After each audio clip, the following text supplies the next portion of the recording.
제가 오늘 소개해드릴 논문은 Field Scale Locality Aware Field Based Adaptive Rescaling for Thermal Infrared Image라는 논문입니다. 해당 논문은 김하영 교수님 연구실에 기련재 님께서 필저자로 작성한 논문으로 RAL 2024에 어쨌든 되게 따끈따끈한 논문입니다. 어, 어, 논문 내용에 들어가기에 앞서서 사실 썸물 카메라에 대해서 모르시는 분들도 여기 많이 계실 것 같아서 썸물 카메라에 대해서 간단하게 이야기를 하고 본격적인 내용을 설명드리도록 하겠습니다. 왼쪽 그림과 같이 RGB 카메라, 저희가 RGB 카메라를 사용할 때 겪는 대표적인 문제점은 조도 환경에 취약하다는 것입니다. 그래서 이러한 밤 환경의 경우에는 실제로 씬에 뭔가 다양한 물체가 있다라고 하더라도 씬에 보이는 게 없죠. 저희가 정보를 얻을 수가 없습니다. 그래서 뭐 자율주행 쪽이나 로보틱스 쪽에서는 이거를 열화상으로 극복하자라는 이런 연구들이 많이 존재를 합니다. 그렇다면은 열화상 카메라는 뭘 어떻게 하길래 저게 저렇게 잘 보이는가에 대해서 한번 이야기를 해보겠습니다. 열화상 카메라 얘기하기에 앞서서 저희가 일반적으로 그 열을 가진 물체는 다음에 세 가지 방식으로 열을 방출을 합니다. 첫 번째로는 컨덕션, 전도 현상이 있고, 두 번째로는 컨벡션, 대류 현상, 세 번째로는 레디에이션, 복사 현상 이렇게 세 가지가 있습니다. 여기서 이렇게 세 가지 형태로 열을 방출을 하는데 이 중에 열화상 카메라가 감지하는 열은 세 번째 레디에이션, 복사열입니다. 다음의 그림은 이제 열화상 카메라를 이게 그림으로 이제 표현한 건데 저희 왼쪽에 이제 세로 써 있어서 잘 안 보일 수 있는데 이게 블랙바디라 해서 그냥 열원이라 보시면 될 것 같아요. 그래서 열원에서 방출한 복사열을 그러니까 그 적외선이 되겠죠.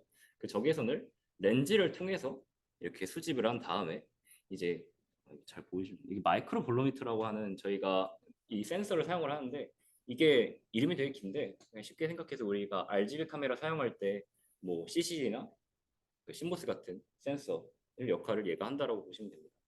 그래서 이 센서를 통해서 열을 감지를 하고 적외선을 감지를 하고 그 다음에 그렇게 얻은 그 아날로그 신호를 이 ROIC라는 모듈을 통해서 디지털 신호로 변화를 하고 그리고 이미지 프로세싱을 거치면은 앞에서 봤던 그런 디지털 IR 이미지를 저희가 얻을 수 있게 되는 거죠. 그래서 이러한 과정을 통해서 왼쪽과 같은 이런 열화상 카메라는 오른쪽과 같은 이런 조도에 강건한 이미지를 얻을 수 있게 됩니다. 사실 이 이미지가 그냥 로우 이미지가 아니에요. 이게 어떤 후처리를 추가적으로 또 거친 이미지입니다. 그래서 이 부분에 대해서 사실 열화상 카메라를 사용할 때 문제가 되는 부분인데요. 이걸 리스케일링 프로블럼이라고 저는 이제 명명을 해봤습니다. 그래서 열화상 카메라는 사실 로우로 제공하는 이미지는 14비트 이미지를 제공합니다. 근데 저희가 사실 사용하는 이미지들은 다 8비트잖아요. 그래서 이 14비트를 그대로 사용할 수가 없습니다. 그래서 이거를 8비트로 변환을 해야 되는데 이 변환을 하는 방식을 어떻게 하느냐에 따라서 다음과 같이 전혀 다른 이미지가 나오게 됩니다. 따라서 이 중에 그럼 뭘 선택해야 되느냐가 또 한 가지 문제가 될 수도 있겠죠. 그래서 본 논문은 이러한 열화상 카메라의 리스케일링 프로블럼을 어떻게 논리적으로 잘 해결을 할 것인가에 대해서 풀어내었다라고 이해를 해주시면 될 것 같습니다. 그럼 이제 본격적으로 논문에서 이야기하는 이 문제에 대해서 더 깊게 이야기를 해보도록 하겠습니다. 먼저 논문에서는 논문 초입에서 이 열화상 카메라의 그 로우 TIR의 인텐시티 스펙트럼 내 이 스파이시티에 대해서 이야기를 합니다. 다음 두 그림은 그 열화상 카메라와 RGB 카메라의 그 픽셀 히스토그램을 그림으로 표현을 한 것인데요. 실제로 이렇게 플롯을 해보면은 RGB 카메라는 0과 255 사이를 되게 넓게 이 픽셀의 분포가 되어 있는 반면에 열화상 카메라는 이게 14비트나 갖고 있는데도 불구하고 실제로 사용하는 부분이 이렇게 극소수입니다. 그러니까 이거를 그대로 255에 넣게 되면은 컨트라스트가 완전 망가지게 되겠죠. 그리고 또한 저희가 사실 실제로 필요한 부분은 이쪽이잖아요. 이쪽 인포메이션이 저희가 필요한 거니까 사실 나머지는 저희가 필요가 없고 이걸 어떻게 하면 잘 표현을 할 것인가가 이 문제의 핵심이라고 할 수 있겠습니다. 그래서 이런 APT 리스케일링은 리니어 리스케일링 방식이랑 넌리니어 리스케일링 방식 두 가지가 있다라고 논문에서 이야기를 합니다. 첫 번째로 이제 리니어 리스케일링 같은 경우에는 이제 표현이 좀 친숙하지 않을 수도 있는데 결국에는 저희가 일반적으로 알고 있는 민맥스 노멀라이제이션을 표현을 한 것이고요. 그래서 이미지 내에 최소값과 최대 민 인텐시티와 맥스 인텐시티를 가지고 이미지의 모든 그 픽셀 값을 민맥스 노멀라이제이션을 취하는 겁니다. 근데 이렇게 되면은 물론 뭐 열 분포가 잘 돼 있으면 상관이 없겠지만 너무 낮은 온도가 존재를 한다던가 너무 높은 온도가 존재를 해가지고 민이나 맥스가 한쪽으로 튀어버리면은 컨트라스트가 또 망가지게 되겠죠. 지금 이 그림 같은 경우도 잘 안 보일 수도 있겠는데 이게 지금 하얀 게 지금 고온의 물체거든요. 그래서 이 맥스가 얘 때문에 튀어버리니까 나머지가 다 컨트라스트가 날아간 결과입니다. 그래서 이러한 방식은 강한 열원에 취약하다라고 말할 수 있겠습니다. 그 두 번째 방식은 이제 넌리니어 리스케일링 방식인데 이거는 저희가 이 영상 처리 때 배우는 뭐 히스토그램 이퀄라이제이션이나 히스토그램 매칭 방법론을 말하는 겁니다. 그래서 이러한 방법론들은 픽셀의 디스트리뷰션을 이미지 히스토그램을 근거로 해서 어떻게 변환을 하는 이런 방식들을 통틀어 지금 이야기를 하는데 이러한 방식은 또 원래 이미지의 이런 구조적인 이 레디오메트리가 여기서 지금 표현을 하는데 기존의 로우 TI를 갖고 있던 그런 구조를 상환하지 않고 그냥 히스토그램만 가지고 픽셀 히스토그램만 가지고 변환을 하는 거기 때문에 여기 지금 보시면은 이렇게 차 안에 있는 이런 디테일이 되게 손상되는 것을 확인할 수 있습니다. 그래서 그렇다면은 이렇게 리니어 저희가 RGB 카메라 사용하는 이런 프리 프로세싱을 서멀 카메라에 왜 사용할 수가 없느냐에 대해서 이 논문에서는 어, 이야기를 하는데요. 간단하게 그림을 그려봤습니다. 어, 이렇게 해가 있는 언덕 위에 로봇개 두 마리가 있는 상황을 RGB 카메라와 서멀 카메라 두 개로 찍는다고 해볼게요. 그럼 여기서 RGB 카메라의 경우에는 이 하나의 소스로부터 나온 가시광선 중 로봇계에 반사된 거를 수집해서 이미지를 만들 겁니다. 반면에 열화상 카메라는 이 태양에서 온 빛을 반사하는 게 아니라 자체적으로 갖고 있는 이 열로부터 나오는 복사 열을 감지하는 거기 때문에 사실상 소스가 두 개가 됩니다. 물론 이거는 그리고 단순히 가볍게 나타낸 거고 실제로는 서멀 카메라는 열원이 훨씬 많겠죠. 소스가 사실 RGB에 비해서 훨씬 다양할 겁니다. 그래서 한마디로 정리를 하면은 RGB 카메라의 경우에는 이 익스터널 라이트 소스로부터 반사된 빛을 감지하는 거고 서멀 카메라의 경우에는 TIR 카메라의 경우에는 로컬 힛 소스로부터 나온 서멀 레디에이션을 감지하는 거라고 보면 되겠습니다. 그렇기 때문에 RGB 이미지는 브라이트니스가 이 밝기가 어느 정도 일정한 반면에 서멀 카메라 같은 경우에는 열원이 여러 개의 분포를 해버리니까 그 열원 간의 템퍼러처 베리언스가 엄청 극도로 상대적으로 더 클 수밖에 없게 되고 이렇게 커짐에 따라서 기존에 갖고 있던 이런 서멀 이 물체가 갖고 있던 각각의 물체가 갖고 있던 서멀 디테일을 보기가 되게 어려워집니다. 그렇기 때문에 본 논문에서는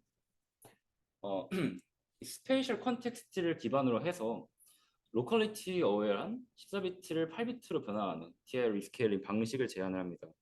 또한 본 논문에서 제시하는 방식은 커스터마이즈가 편하고 그리고 추가적으로 이미지 인핸스먼트 저희가 영상 처리에서 사용하는 뭐 감마 커렉션이나 뭐 그런 기타 등등을 도입하기도 쉽게 잘 되어 있습니다. 그리고 마지막으로 뭐 실험을 통해서 이미지 자체 퀄리티 평가나 뭐 VPR이나 오브젝트 디텍션 같은 다운스트림 어플리케이션에서 이 효과를 증명을 하였고요. 이제 여기까지가 도입부고 본격적으로 방법론을 설명드리도록 하겠습니다. 먼저 사실 처음부터 되게 흥미로운 부분인데 그 본 논문에서는 이 14비트 이미지를 8비트로 변환할 때 이 트랜스포 펑션이라는 걸 먼저 정의를 하고 들어갑니다. 이 트랜스포 펑션은 이 14비트 로우 이미지를 어떻게 8비트로 변환할 것인가가 정의된 펑션이라고 얘기를 하면 이해를 해주시면 될 것 같습니다. 그래서 이 간단하게 수식을 나타내면은 인풋 이미지를 트랜스포 펑션에 넣으면은 아웃풋 이미지가 나오는 거죠. 이제 인풋은 로우 14비트고 아웃풋은 8비트가 될 거고요. 그리고 여기에서 앞에서 얘기했던 민맥스를 이 트랜스 펑션에 넣습니다. 그래서 지금 이 식은 민맥스 노멀라이제이션을 표현한 식이고요. 근데 여기서 이제 cc2 함수가 있는데 이게 이제 뭐냐면은 클램피언 컨버트라고 본 논문의 저자분들이 정의한 그냥 함수입니다.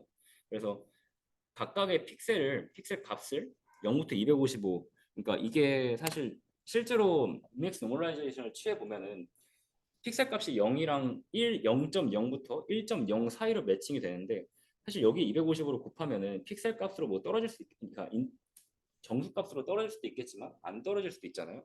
그런 경우에는 이제 클램프를 해줘야 한다는 거죠. 그래서 그런 거를 표현하기 위해서 이렇게 클램프 한다라는 얘기를 한 거고, 동시에 이제 유인트 8도 마찬가지로 0.0부터 1.0 사이로 매핑을 해놨으니까 이 이미지 자료형은 파이썬 기준으로 그냥 플로트가 될 겁니다. 그래서 이 플로트를 유인트 8로 바꿔야 저희가 사용하는 이미지처럼 볼 수가 있겠죠. 그래서 이러한 좀 전처리를 하나의 함수로 표현했다라고 봐주시면 될 것 같습니다. 그 다음에 이제 어떻게 보면 이 논문에서 제가 생각하기에 가장 중요한 부분인 것 같은데요. 여기서 그 민이랑 맥스를 이렇게 바꿉니다. 이렇게 어떤 x, y 좌표를 가진 스칼라 필드로 바꿉니다. 이게 어떤 의미를 가지냐면은 오른쪽과 같은 표현이 되는 거예요. 이게 뭐냐면 그러니까 기존의 민맥스 노멀라이제이션은 민 값 하나, 맥스 값 하나로 모든 픽셀을 노멀라이제이션을 취하는 거였다면은 지금은 이렇게 수식을 나타내면은 각각의 픽셀이 민 값과 맥스 값을 갖게 되는 거죠. 그러면 픽셀마다 맥스를 갖고 있으니까 이미지 크기랑 동일한 맥스 그리드가 하나가 나오고 이미지 크기랑 동일한 민 그리드가 하나가 나오겠죠. 그러면은 이렇게 표현을 하면 어떤 게 가능하냐?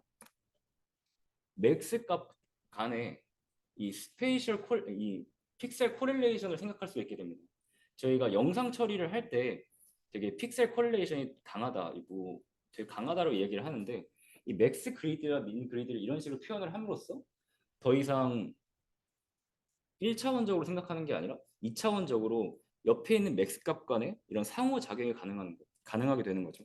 그래서 이렇게 표현을 함으로써 본 논문은 이 향후에 나오는 파이프라인들을 정리할 수 있었다라고 저는 생각을 하고 있습니다. 그래서 이제 필드 스케일의 파이프라인은 다음과 같습니다. 먼저 첫 번째로 그리드와이즈 민맥스 풀링을 진행을 하는데요. 이거는 이제 간단하게 말해서 여러 성 이미지를 그리드로 나눠서 맥스 그리드는 그리드 내에서 맥스 값과 민 값을 따로따로 뽑는 겁니다. 그리고 그 그리드 위치에 맥스 값과 민 값을 이렇게 대응을 시켜주는 거죠. 이렇게 하면은 어떤 장점이 발생을 하냐면 이미지 내에 극단적인 온도가 존재를 해도 뭐 해가 존재를 한다든지 뭐 아니면 뭐 얼음이 있다든지 이런 식으로 좀 극단적인 온도를 가진 오브젝트가 존재를 해도 그 오브젝트가 그리드 밖으로 영향을 주지 못하는 거죠. 그리드 밖으로 영향을 주지 못하고 그 영향이 그리드 내로 한정되기 때문에 이 익스트림한 오브젝트 하나 때문에 전체 이미지가 망가지는 일이 없게 되는 겁니다. 그래서 이러한 표현 방법을 통해 맥스 그리드와 민 그리드를 먼저 정의를 합니다. 그리고 다음으로는 로컬 익스트리마 서프레션이라는 부분이 있는데요. 이거는 말 그대로 극단적인 값을 로컬리하게 극단적인 값을 억제시키는 겁니다. 이 그림은 제가 실제로 이제 필드 스케일 코드를 통해서 뽑아낸 맥스 그리드를 지금 시각화를 한 건데요. 여기서 보시면은 지금 하얄수록 온도가 높은 겁니다. 그러니까 값이 높은 겁니다. 그럼 지금 여기에는 어떤 온도가 높은 물체가 있으니까 이렇게 높게 됐겠죠. 그리고 얘랑 이렇게 차이가 이렇게 커버리면 사실 이 그리드가 담당한 민맥스 노멀라이제이션 하는 그 범위가 다 달라질 거고 그 결과는 이 컨트레스트가 결국에는 그리드마다 차이가 너무 많이 나는 현상이 발생을 해서 결과적으로 전반적인 이미지 어피런스가 좋지 않게 되겠죠. 그래서 이러한 로컬리하게 익스트림한 값을 억제를 할 필요가 있다라고 본 논문에서 이야기를 합니다. 그러면은 이거를 어떻게 억제를 하느냐? 여기서 이제 그래프 구조를 이야기를 합니다. 이 그래프 구조는 이제 vertex v를 패치 하나로 정의를 하고 엣지는 이 패치와 패치 간의 연결을 엣지로 정의를 합니다. 그리고 이 전체를 이제 그래프 G로서 표현을 하고요. 그 다음에 이제 오른쪽과 같이 로컬 익스트리마 서프레션 식을 정의를 하는데 여기서 뭐 하나하나 간단하게 설명을 하면은 이 A는 value averaging 해서 이 vertex V에 대해 디스턴스 D 내에 있는 노드들 간의 인텐시티 평균을 이야기를 하고 그리고 T LES는 LES를 가할 스레시홀드를 의미를 합니다. 그리고 여기서 디스턴스 같은 경우는 이제 어, 쉽게 얘기해서 그냥 엣지의 개수라고 표현을 할까요? 그러니까 얘랑 얘는 지금 디스턴스가 1인 관계고 얘랑 얘는 디스턴스가 2인 관계죠. 이런 식으로 노드와 노드 간의 엣지가 몇 개 있느냐라고 이해를 하면 될 것 같습니다.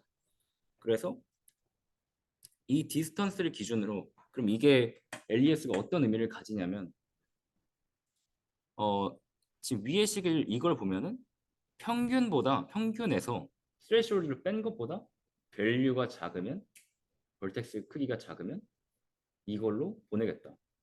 이 뺀 값으로 보내겠다. 평균에서 스레시홀드를 더한 것보다 얘가 크면은 그 더한 걸로 보내겠다.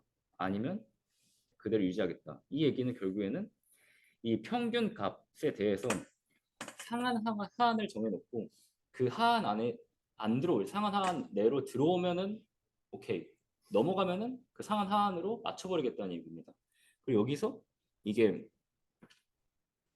주변의 평균을 이용을 하기 때문에 이게 주변 로컬한 익스트리마를 억제하는 효과가 되는 거죠. 글로벌한 익스트리마가 아니라 로컬한 익스트리마를 서프레션하는 효과가 되게 되는 것입니다. 그래서 결과적으로 이 부분에서 하고자 하는 거는 익스트림 인텐시티를 어떠한 제한된 스펙트럼 내로 서프레스한다라는 것으로 이해하면 될 것 같습니다. 그래서 이 과정을 거치면은 앞에서 봤던 이 맥스 그리드가 오른쪽과 같이 변경이 됩니다. 변화가 됩니다.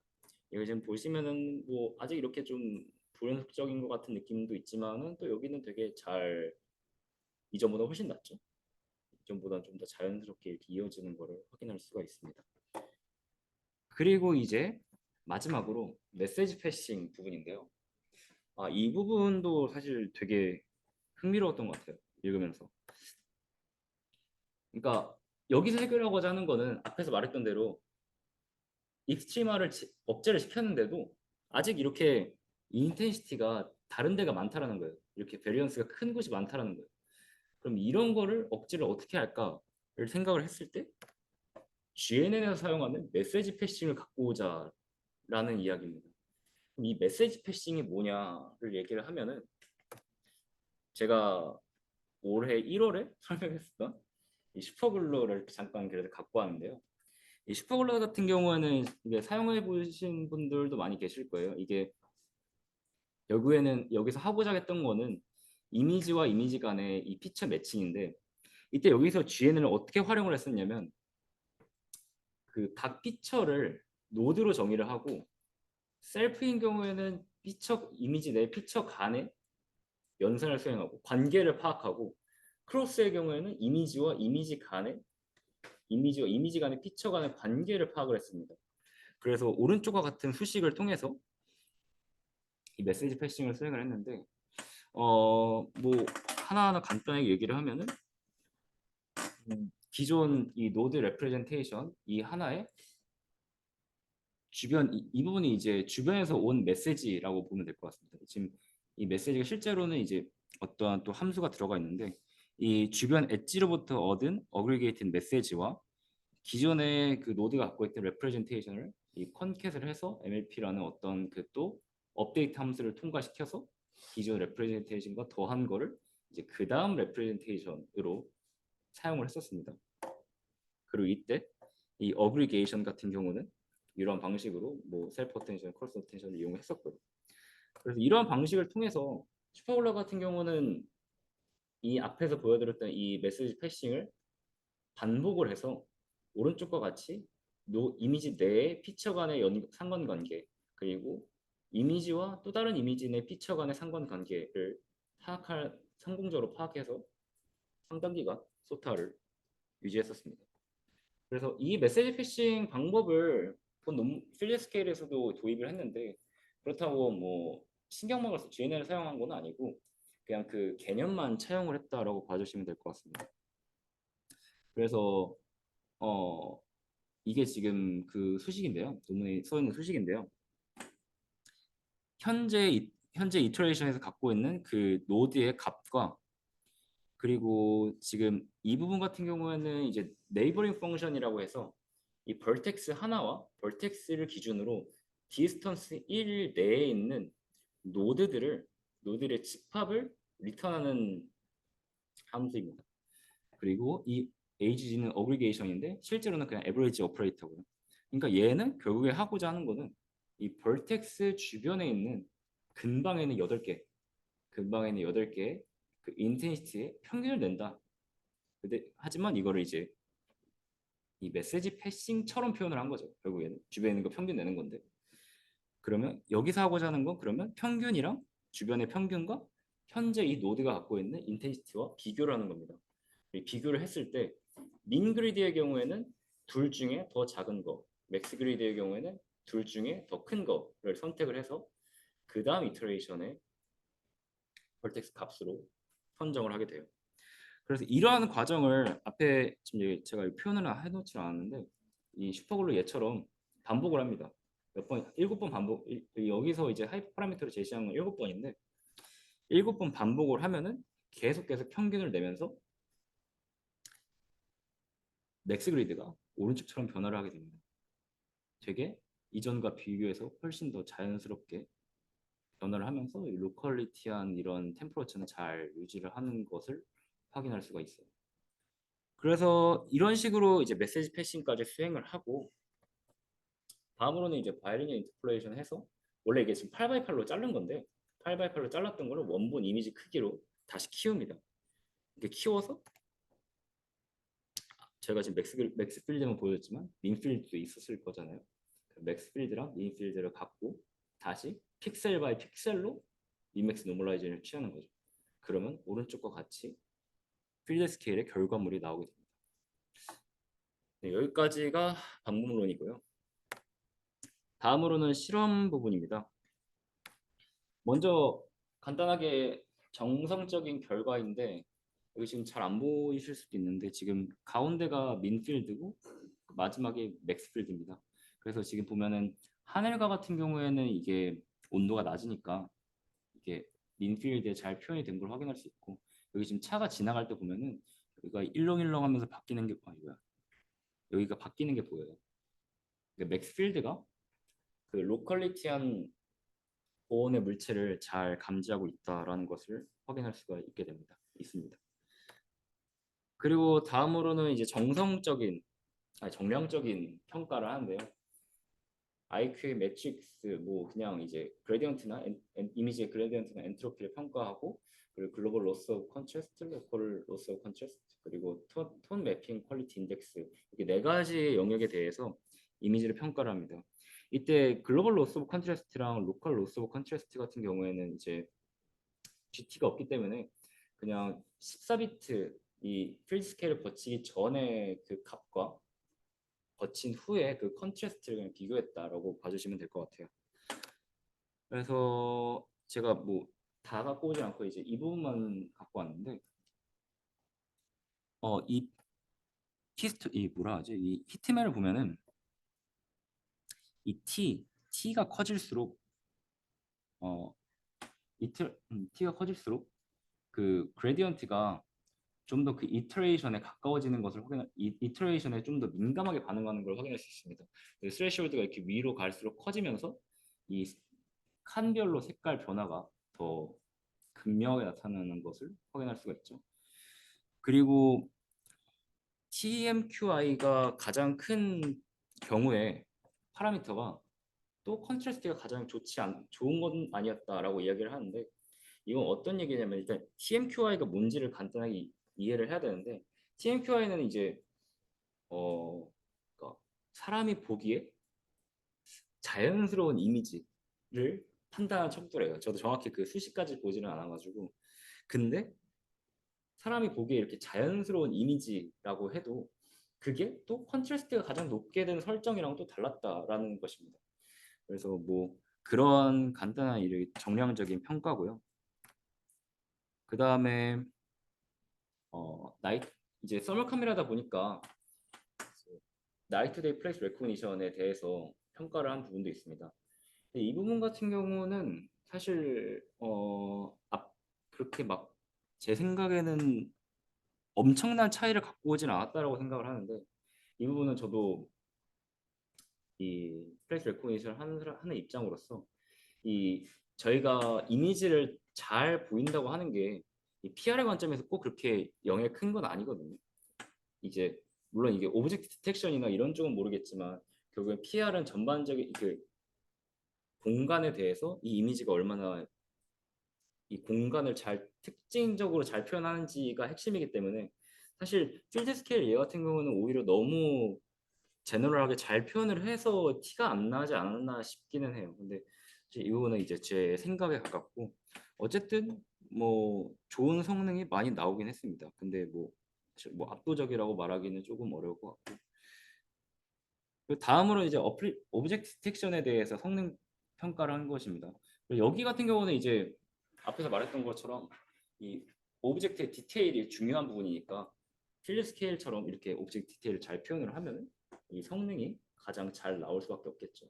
그래서 모든 부분에서 소타라고 하면 가장 좋은 성능을 보인 것을 확인할 수 있습니다. 그리고 마지막으로 이제 어블레이션 스터디 부분인데요. 이 어블레이션 스터디의 경우에는 이제 본 논문에 제시한 메시지 패싱과 LES를 적용하지 않았을 때 어떤 결과가 나오는지를 이야기를 합니다. 그래서 LES 같은 경우에는 이제 LES를 지금 적용을 안 한 경우에 지금 여기 보시면은 지금 하얗게 이렇게 돼 있고 주변이 어둡잖아요. 얘가 지금 고온의 물체라서 이렇게 된 거거든요.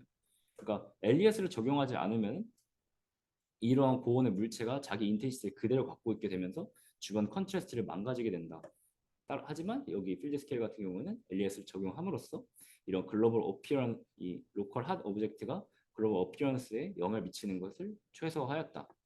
그리고 메시지 패싱 같은 경우는 이제 뭐 이런 부분이 좀 없어진 걸로 보이긴 하는데, 그러니까 딱히 정확히 콕 집어서 말하기는 어려운 것 같아요. 메시지 패싱 같은 경우는 이제 논문에서도 그냥 이제 이미지를 좀 더 스무스하게 잘 표현할 수 있었다라고 이야기를 합니다.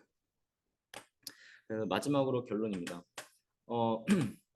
로우 TIR 리스케일링을 통해서 리스케일링을 위해서 본 논문은 스페셜 컨텍스트를 고려할 필요가 있다라고 이야기를 합니다. 그리고 이야기를 했습니다. 그래서 스페셜 컨텍스트를 고려하기 위해서 그리드 와이드 풀링, LES, 메시지 패싱을 이용해서 필드 스케일은 로컬리티 어웨어한 8비트 리스케일링을 성공적으로 수행을 했습니다.